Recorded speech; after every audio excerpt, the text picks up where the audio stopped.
रामायण को भारत का supreme court, सर्वोच्च न्यायालय, सुप्रीम कोर्ट मुकदमा नंबर 291/1971 दिनांक 16 सितंबर 1976 को काल्पनिक घोषित किया। जब रामायण ही काल्पनिक है तो उसके जो भी पात्र हैं, राम भगवान, हनुमान, सीता, ये सब काल्पनिक है। और आपको जय सिया राम करने पर और अठजाम कराकर आपको सत्ता से दूर और शिक्षा से दूर करने का काम ये ब्राह्मण जाति के लोग जो कहते हैं कि हम उच्च जात हैं, जिसने हमें ऊंची, अपने आप को उच्च जात कहा और हम सभी को नीच जात कहा, फिर भी आप उस ब्राह्मण को अपने गृह प्रवेश, बेटा बेटी के ब्याह, बेटा बेटी के जन्म पर नामकरण कराने के लिए उसका पैर पूजा करते हो और दक्षिणा देते हो। ये कितनी लानत की बात है। मैं तेली जाति से आता हूँ, मध्य प्रदेश की, हमारे जाति की एक महिला, उनको लगा कि कथावाचक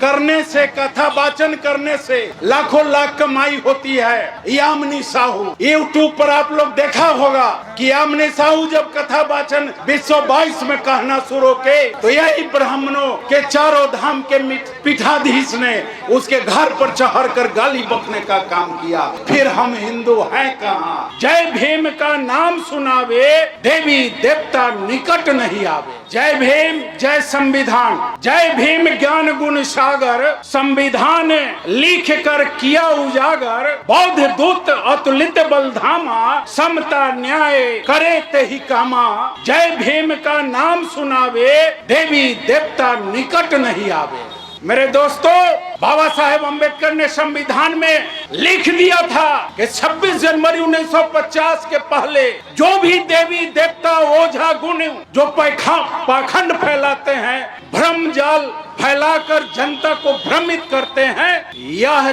चीज 26 जनवरी 1950 के बाद करते हुए पकड़े जाएंगे, वो दंड के भागी होंगे। लेकिन दुर्भाग्य है कि इस देश के सत्ताधारी लोग ही उस पाखंड को बढ़ावा देने का काम कर रहे हैं। और वो बढ़ावा क्यों दे रहे हैं? वो इसलिए दे रहे हैं कि हमारे बाबा साहेब अम्बेडकर का जो संविधान है, जिसमें दलित पिछड़ों का अधिकार निहित है, उस अधिकार और उस संविधान को बदलने के लिए तत्पर यह भाजपा मनोवादियों की सरकार है। मेरे दोस्तों, मैं कहना चाहता हूँ, आप लोग जानते हैं या नहीं भी जानते हैं, रामायण जिसके सहारे आपको बुर्बक बनाकर वो ठगने का काम करता है, रामायण को भारत का सुप्रीम कोर्ट, सर्वोच्च न्यायालय कोर्ट, सुप्रीम कोर्ट मुकदमा नंबर 291/1971 दिनांक 16 सितंबर 1976 को काल्पनिक घोषित किया।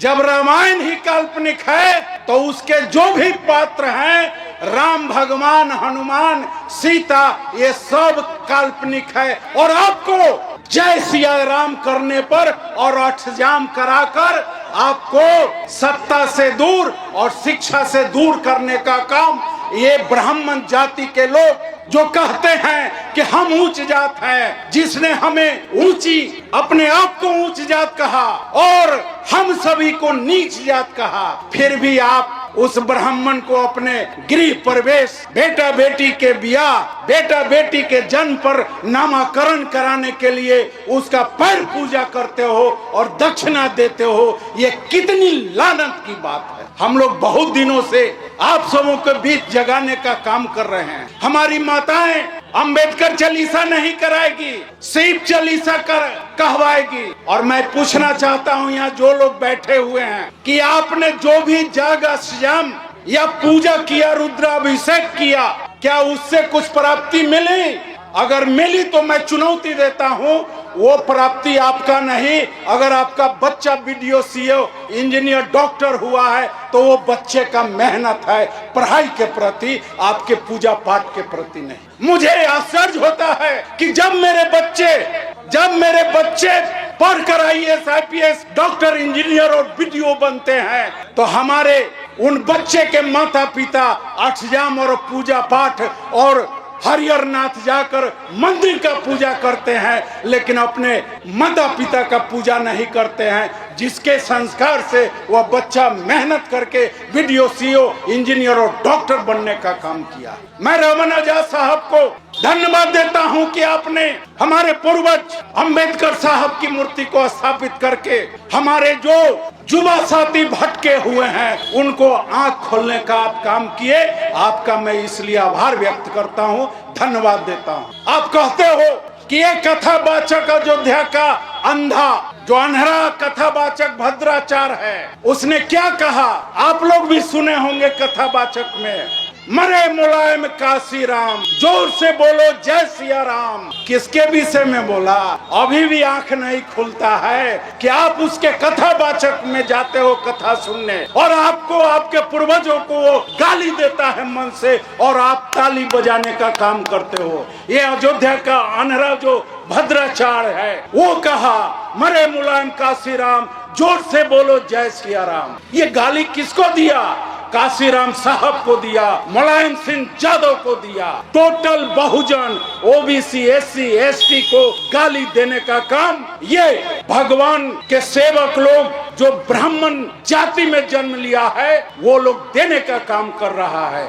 इसलिए वैसे कथावाचक, वैसे जग जप आपके गांव में हो उसका आप लोग बहिष्कार करने का काम कीजिए, चंदा देने का काम नहीं कीजिए। जब आप चंदा देते हो तभी मंदिर बनती है। आपको मैं बताना चाहता हूं कि मैं तेली जाति से आता हूं, मध्य प्रदेश की हमारे जाति की एक महिला, उनको लगा कि कथावाचक करने से, कथा वाचन करने से लाखों लाख कमाई होती है। यामिनी साहू, यूट्यूब पर आप लोग देखे होंगे, यूट्यूब पर आप लोग देखा होगा कि यामिनी साहू जब कथा वाचन 1922 में कहना शुरू किए तो यही ब्राह्मणों के चारों धाम के पीठाधीश ने उसके घर पर चढ़ कर गाली बकने का काम किया।